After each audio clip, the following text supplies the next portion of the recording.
So good morning students. So we are going to start today in vitro in vivo correlation. So already I told you about in vivo bioavailability studies, and also I told you in vitro drug dissolution testing models. So different types of apparatus we are using, and with this let us discuss about what is this in vitro in vivo correlation. Shortly we are calling it as IVIVC. So it is, what is this IVIVC? So for us, always it's not possible to test the bioavailability studies, because every time you need to take the sample, and also you need a human volunteer every time you are going for the test. So it's a difficult process. So to prevent that, we need to set up a system which will be similar to the in vivo studies like bioavailability study. So for that, the dissolution method, dissolution testing method is a suitable method for that, by which we can test the drug dissolution. Also, we can find out what is the absorption pattern, and what will be the bioavailability of this particular drug dissolution.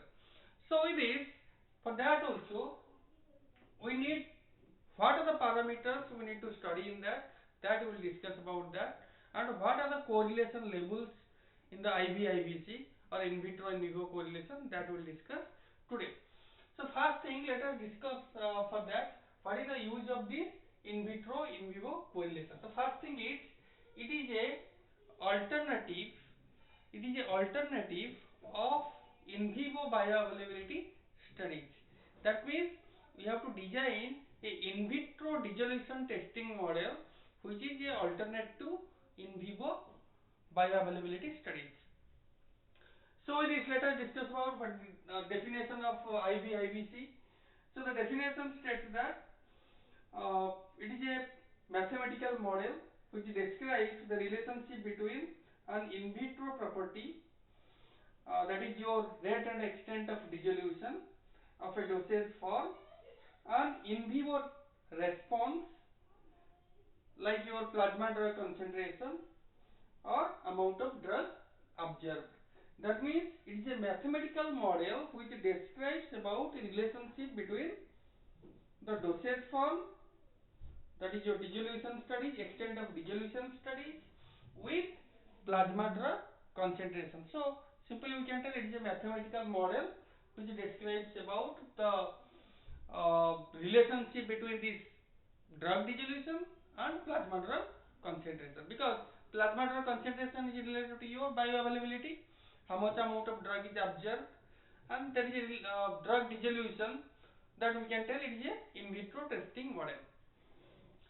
So it is, let us discuss about two basic approaches of that. Two basic approach. The first thing is to establish a linear relationship between dissolution and bioavailability. So IVIVC, two approaches there, two basic approach. So first thing, establishing a linear relationship between dissolution and bioavailability. Second one, to we can predict we can estimate the bioavailability study, previous bioavailability studies for a new designed dissolution testing models. Suppose so many drugs there, we need to set up a dissolution methods easily, and also to get a result correctly.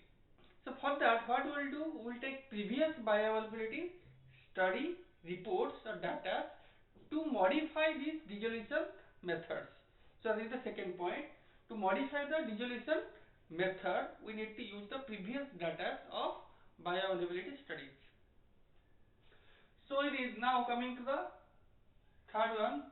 There are different types of quantitative linear IVIVC there, quantitative linear relationship between in vivo in vitro correlation there. First one, the correlation based on plasma level data. The first correlation will be, because so many types of bioavailability studies there, already I told you, it may be from plasma level, it may be from urinary excretion data, or it may be your pharmacological response. So that's why the first correlation based on plasma level data, second one from urinary excretion data, Third one, correlation based on pharmacological response. So in the correlation based on plasma level data, let us take some examples between how you correlate between dissolution and plasma level parameters. The first one, in the dissolution study, we will get time for specific amount of drug to dissolution. So how much amount of drug is dissolved for a particular time, we can calculate from the dissolution testing model, and that will be correlated to area under curve and Cmax. Then amount dissolved, that we can correlate with absorption rate constant of rate of absorption. Mean dissolution time, we can correlate with MRT or mean residence time or mean dissolution time. So these are the basic parameters that I told that we can correlate between plasma level studies with dissolution testing results or reports. Now let us discuss about what are the labels there, because always you want to get same all the parameters similar.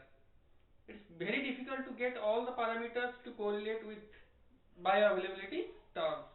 So there is some labels given, some acceptance labels they given by which we can accept the data.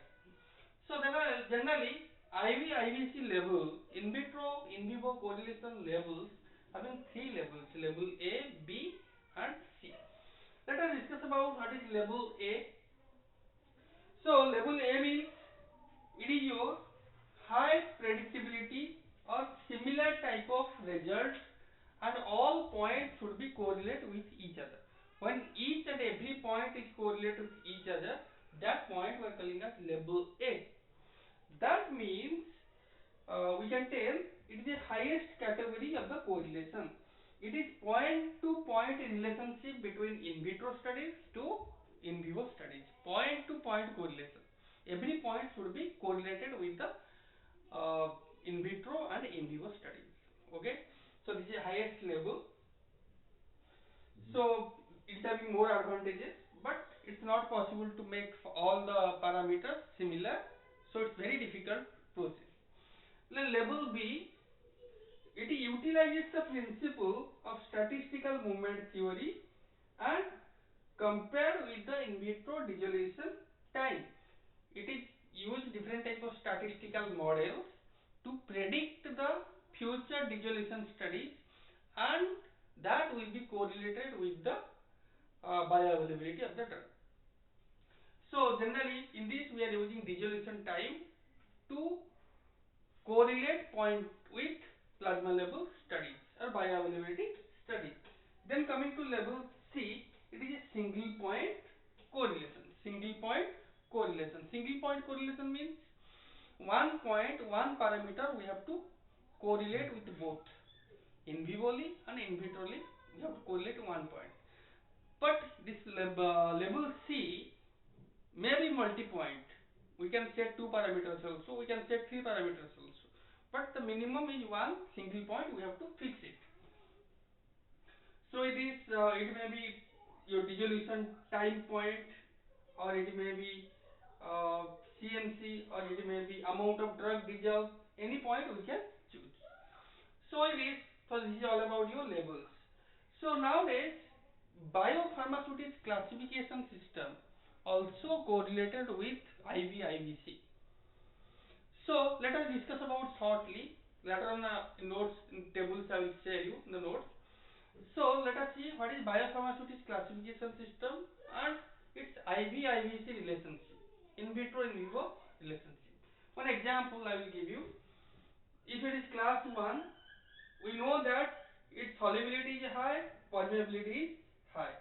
So the possibility of IV/IVC is more. Possibility of correlation between both the things is more. Then your level 2, its solubility is low and permeability is high. So in this also we can predict IV/IVC. But if it is third class 3 and class 4, then IV/IVC level will be less. Possibility of correlation is less. So the two classes generally we are considering, class 1, 2, and another newly biopharmaceutics classification system also introduced, that is V type 5. So it is for extended release formulations. So that also we can correlate. So this is all about your in vitro in vivo correlation. Other things we will discuss in the next class. Thank you.